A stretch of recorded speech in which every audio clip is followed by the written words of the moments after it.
Вести на Канал 8. Добар ден.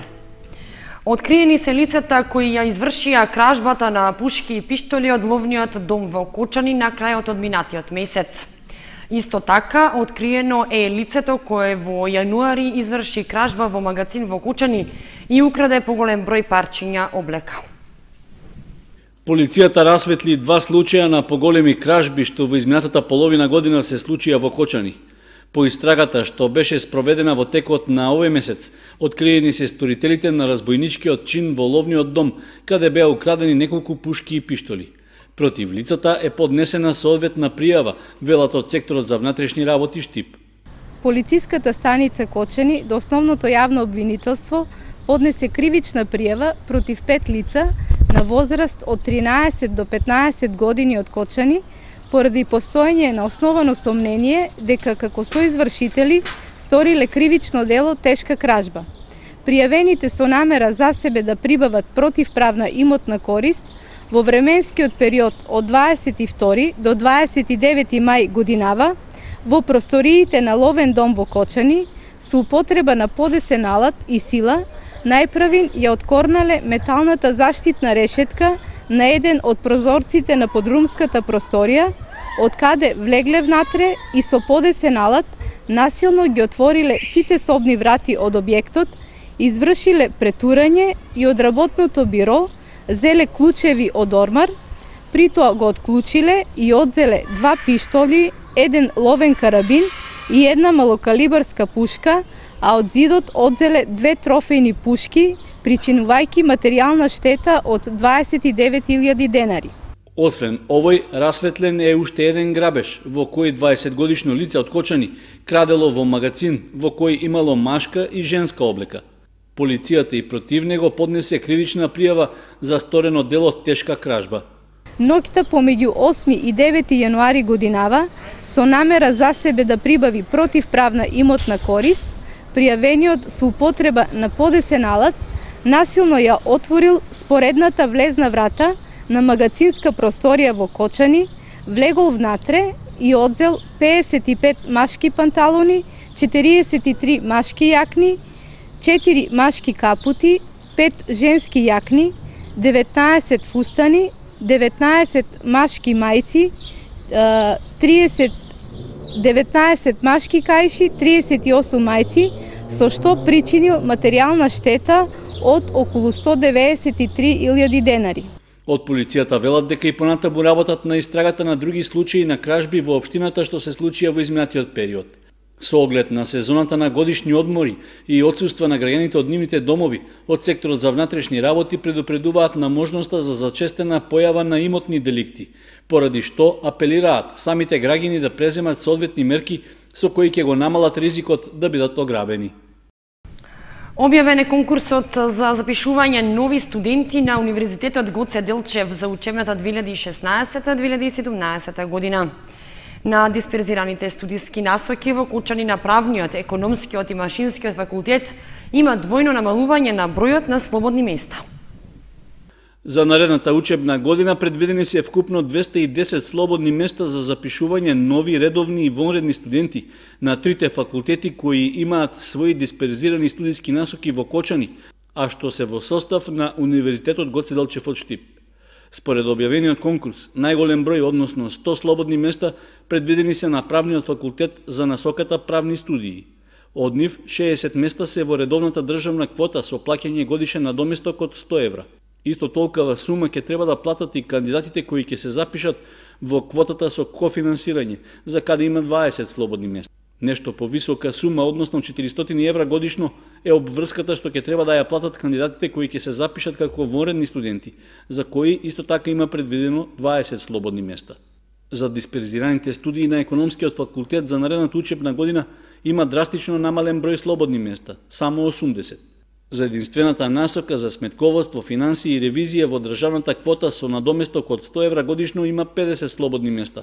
Во редовните студии со кофинансирање од 100 евра планирани се 10, а за вонредните со плаќање 400 евра има 20 слободни места.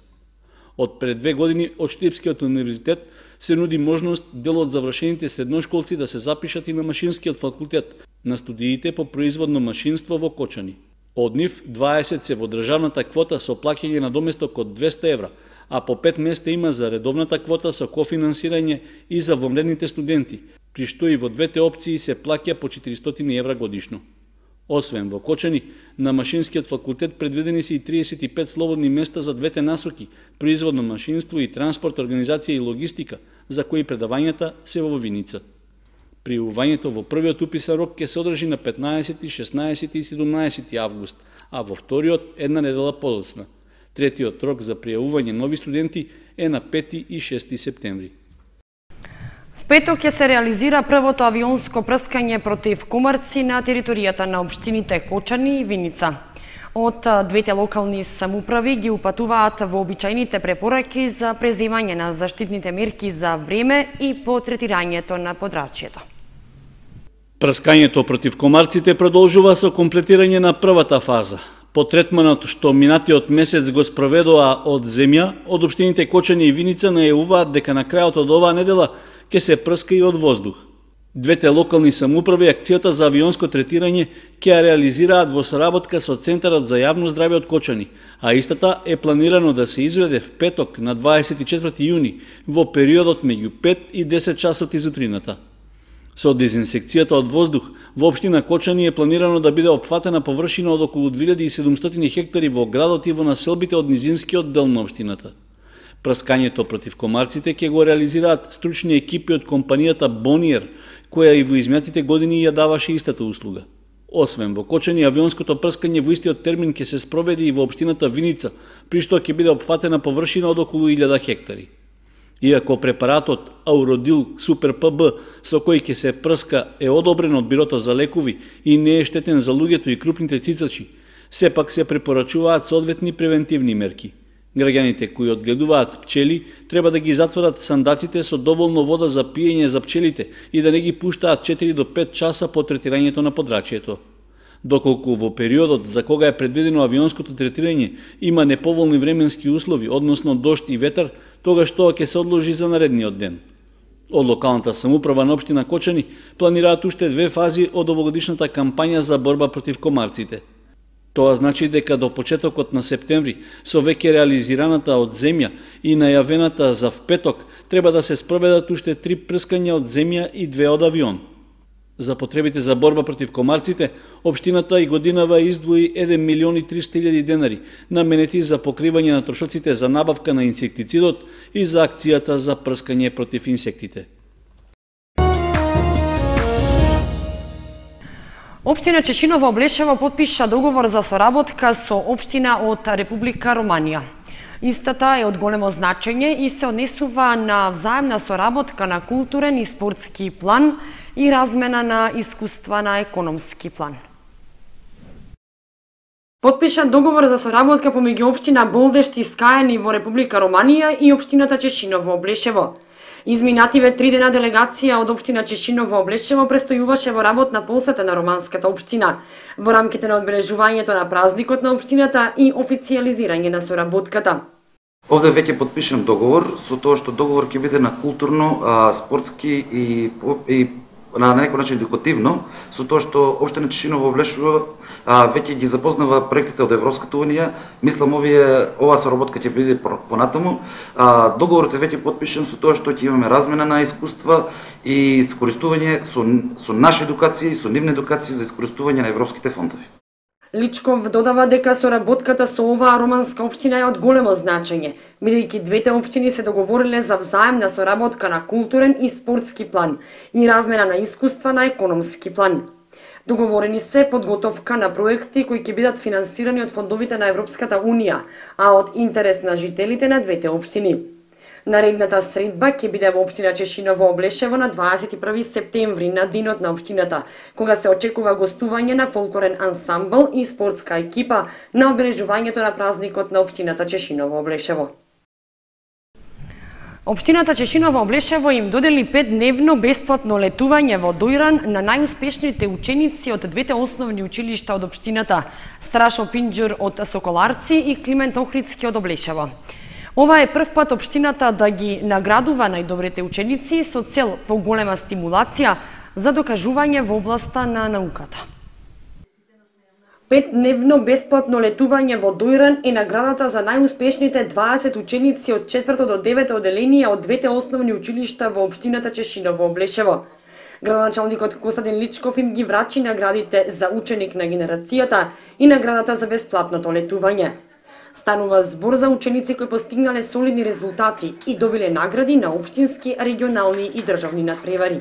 Училиштето Страшо Пинџер од село Соколарци и основното училиште Климент Охридски од село Облешево ги наградуваме најдобрите ученици од 4-то одделение до 9-то одделение со 5-дневен одмор во хотелот Братство и единство во Дојран.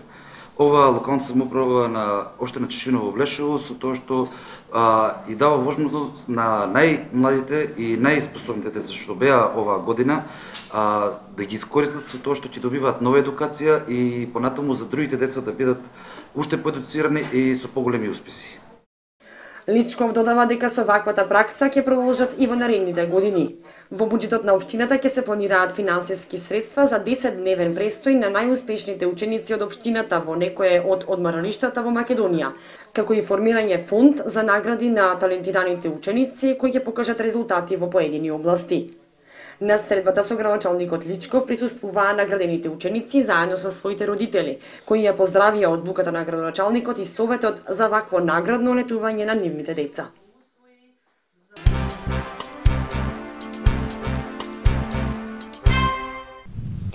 Општина Чешиново Облешево ќе ја реконструира старата зграда на културниот дом во Облешево, која што е изградена далечната 1946 година.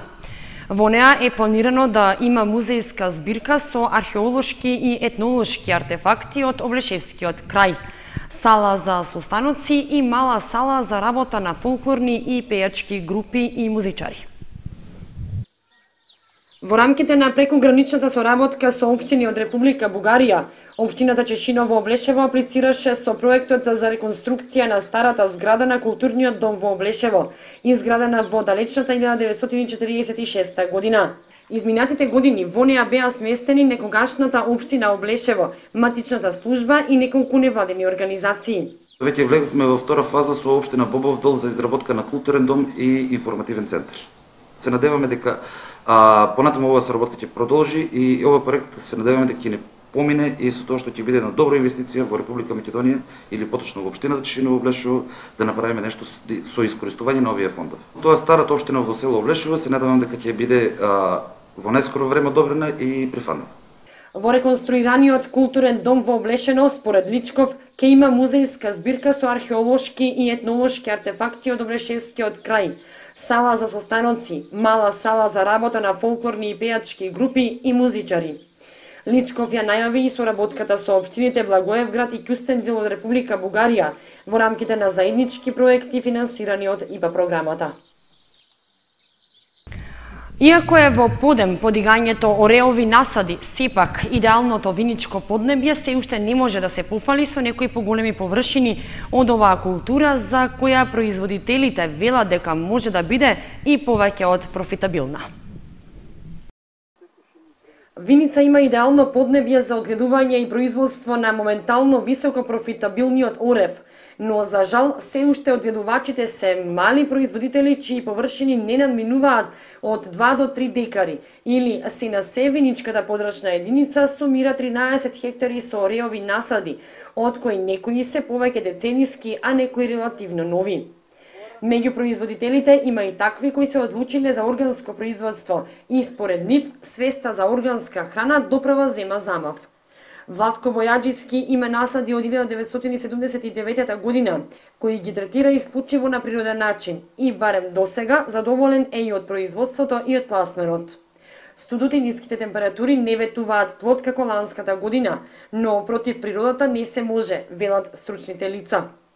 Проблеми у делот на пласменот и цената немаме, односно имаме недостиг на пазарот од ова производство, а поготово па и она што се однесува до органско производство. Имаме откупи цени кои што одговараат, меѓутоа производството е сепак од минимални количини.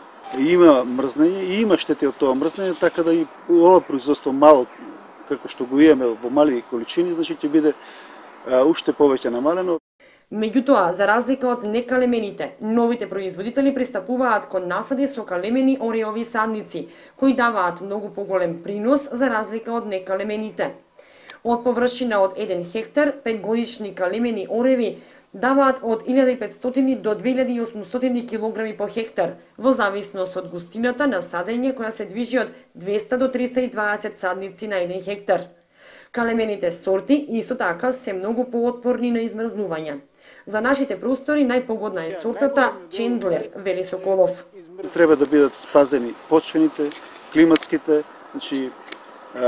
услови, да се изврши педолошка анализа, да се види со која плодност располага земјоделското земјиште.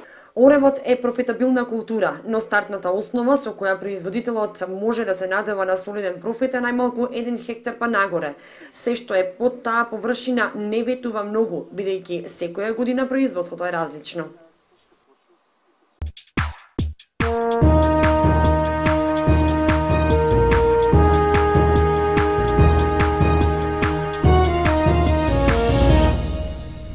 И за крајот вестите спортската информација. Солиден успех постигнаа младите членови на Фудбал Старс од Кучани на меѓународниот турнир Езерски бисер во Струга. Од турнирот тие се вратија со 2 втори и 1 трето место во екипна конкуренција, а добија и повеќе награди и признанија во поединечна конкуренција.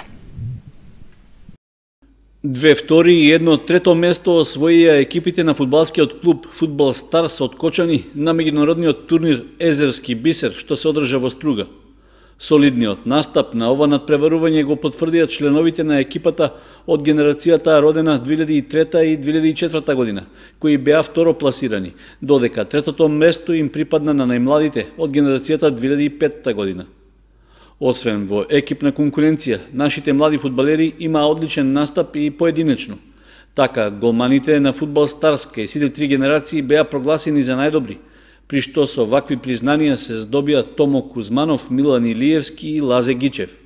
Голгетерот Славче Живков од генерацијата родени 2003 година со своите постигнати 16 гола беше прогласен за најдобар стрелец на турнирот. Домакин и организатор на надпреварите беше локалниот фудбалски клуб Караорман од Струга. Иако турнирот Езерски бисер се организираше по втор пат, конкуренцијата беше силна со оглед што освен екипи од Македонија имаше и гости од Грција, Албанија и Чешка. Освен фудбал и надпреварување, од Фудбал Старс нагласуваат дека во Струга имало и вистинско дружење и уживање за децата. Поради тоа, упатуваат благодарност до домакините за одлично организираниот турнир, со надеж дека успешната соработка со фудбалскиот клуб Караорман ќе продолжи и до година.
Временската прогноза воедно беше последната информација во вестите на Канал 8. Имајте убава вечер. Довидување.